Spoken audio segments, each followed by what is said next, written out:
여러분 반갑습니다. 문자로 보낸 광고에서는 2주 동안 수요일 예배를 드리지 않게 설교를 하지 않겠다고 말씀드렸지만 아무래도 수요일인데 설교 말씀을 하고 있지 않은 제 마음이 불편해지기 시작했습니다. 그래서 그냥 하던 대로 수요 예배 설교를 해야겠다는 생각이 들어서 수요 예배 설교 말씀을 함께 나누고자 합니다. 함께 기도하시고 수요일 말씀 함께 보시겠습니다. 하나님 아버지, 우리 각자의 삶 속에 있는 주님의 손길을 간절히 간구합니다. 또한 동시에 우리의 삶도 주님 앞에 떳떳하게 나아갈 수 있도록 우리가 우리 스스로의 삶을 돌이켜볼 수 있도록 주님 인도하여 주시옵소서.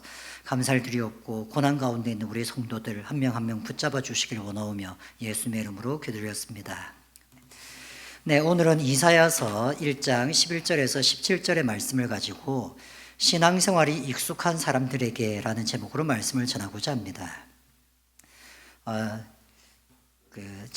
자막을 준비하려고 했더니 지금 인터넷상에서 어떻게 해야 PPT가 나오는지가 아무리 해도 나오지 않아서 그냥 없이 그냥 설교 말씀으로 전하도록 하겠습니다. 아마 주일이 지나고 나면 또 정상적으로 작동이 될 수 있으리라 생각됩니다. 이사야서 1장 10절에서 17절까지의 말씀, 제가 먼저 10절, 11절, 12절 이 세 절의 말씀만 읽어드리겠습니다. 너희 소돔의 관원들아 여호와의 말씀을 들을지어다. 너희 고모라의 백성들아 우리 하나님의 법에 귀를 기울일지어다. 여호와께서 말씀하시되 너희의 무수한 재물이 내게 무엇을 유익하뇨? 나는 수량의 번제와 살찐 짐승의 기름에 배불렀고 나는 수송아지와 어린 양이나 순염소의 피를 기뻐하지 아니하노라. 너희가 내 앞에 보이로우니 이것을 누가 너에게 요구하였느냐? 내 마당만 밟을 뿐이니라.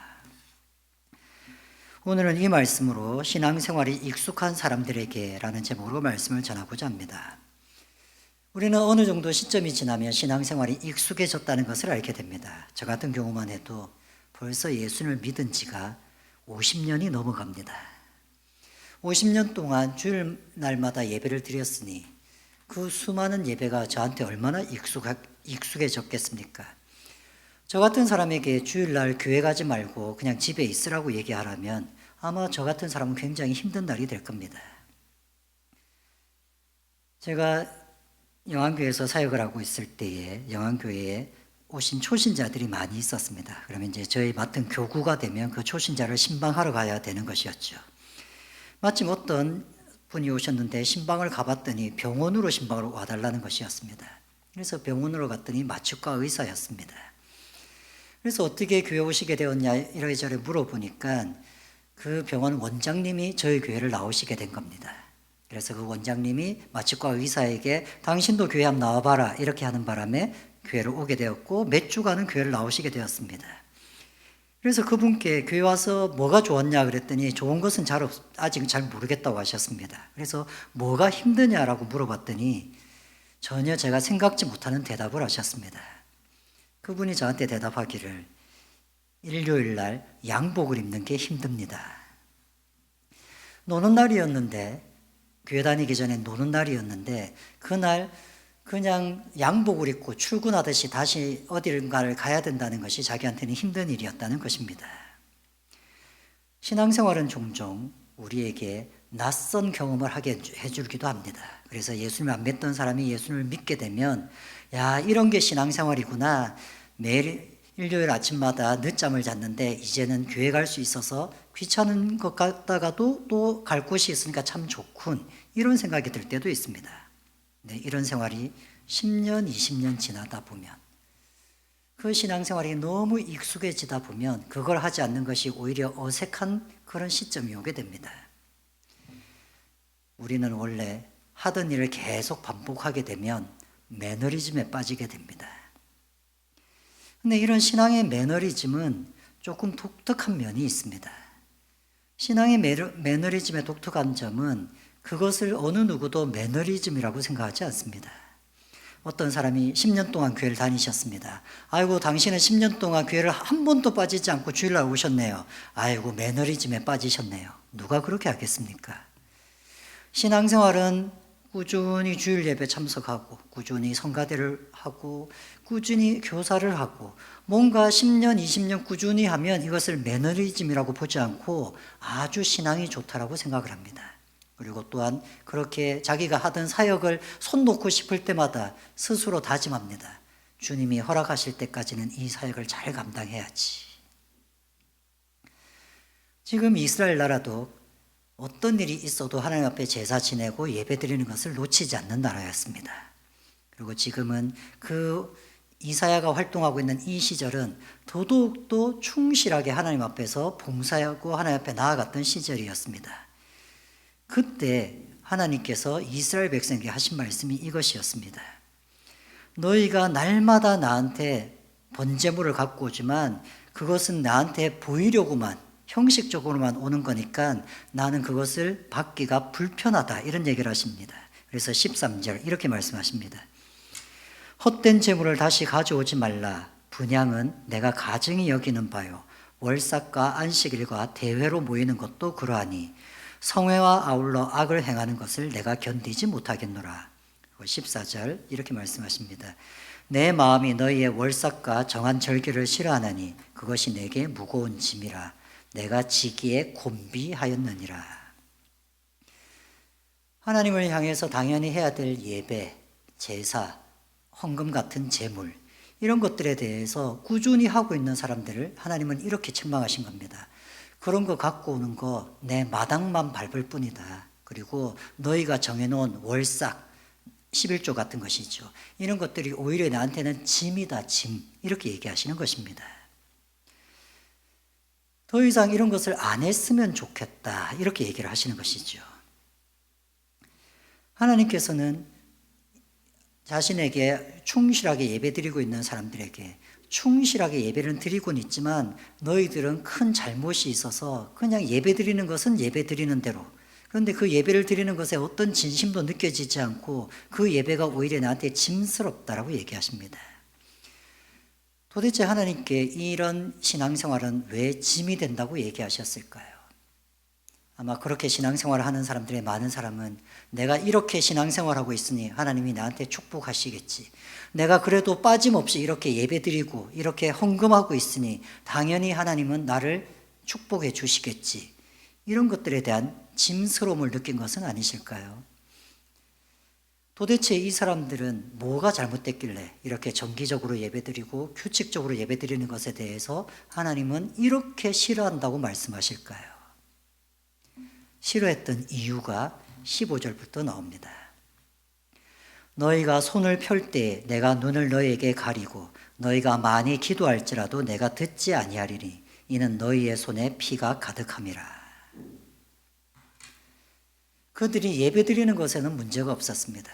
그들의 신앙생활은 크게 흠잡을 것이 없었습니다. 그들은 정해진 대로 잘 행동했고 오래전부터 해왔던 대로 꾸준하게 잘하고 있었습니다.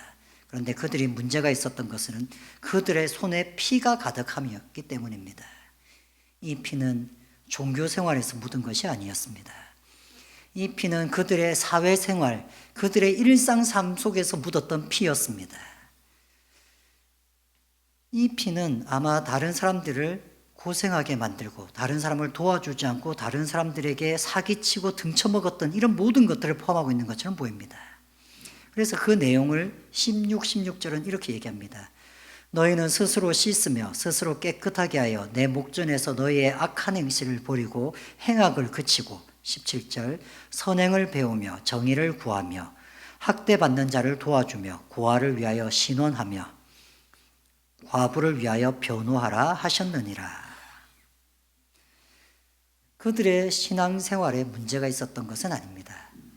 그들의 일상 삶에 문제가 있었는데 일상적인 삶의 문제는 다른 사람을 돌보지 않는다는 것이었고 더 구체적으로는 어려운 사람을 돌보지 않는다는 것이었습니다.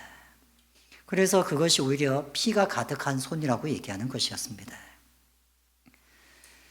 우리의 신앙생활이 익숙해지기 전에는 신앙생활 하는 것만으로도 아주 큰 도전입니다. 일요일날 양복 입고 나오는 것이 큰 일인 사람이 일요일날 양복을 입고 교회 온다는 것은 얼마나 대단한 일이겠습니까? 그것은 하나님 앞에서 칭찬 들을 만한 일이고 그것은 하나님이 기뻐하실 만한 일이었을 겁니다.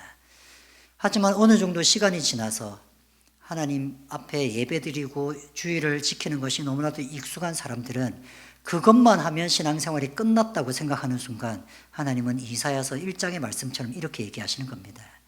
내 마당만 밟으려고 왔다 갔다 하는 거 나는 짐스러워서 못 봐주겠다. 너희가 그렇게 신앙생활을 하면서도 축복을 못 받는 이유는 뭔지 알겠느냐? 너희들의 삶 속에서 하나님이 원하시는 기뻐하는 삶이 없기 때문이다. 신앙생활은 맨 처음에는 교회 생활이 신앙생활처럼 보입니다. 그러나 신앙생활을 점점점 하다 보면 신앙생활과 내 가정생활과 그리고 내 직장생활이 구분이 점점점 없어진다는 것을 깨달아지는 것이 신앙생활입니다. 신앙생활은 그것이 점점점 하나가 되어집니다.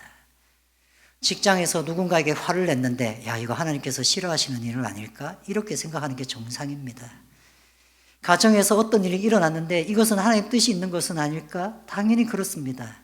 신앙생활과 개인의 생활, 직장의 생활의 경계선이 점점 없어져 가는 것, 그것이 실제로 신앙생활의 올바른 방향입니다.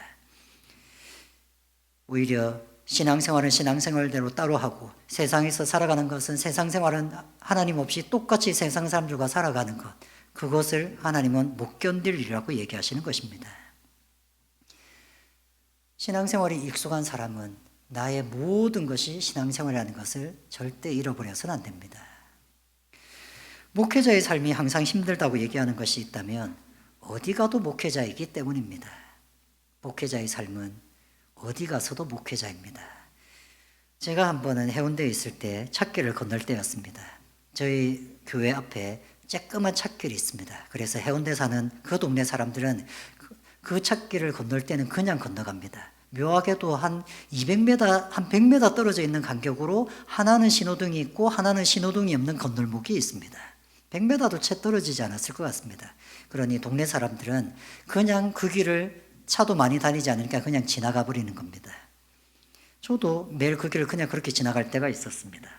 어느 날 그 길을 지나가는데 저희 교인이 저를 보고 반가운 마음에 저를 불렀습니다. 목사님, 그 찻길 중간에서 제가 뒤를 돌아봤습니다.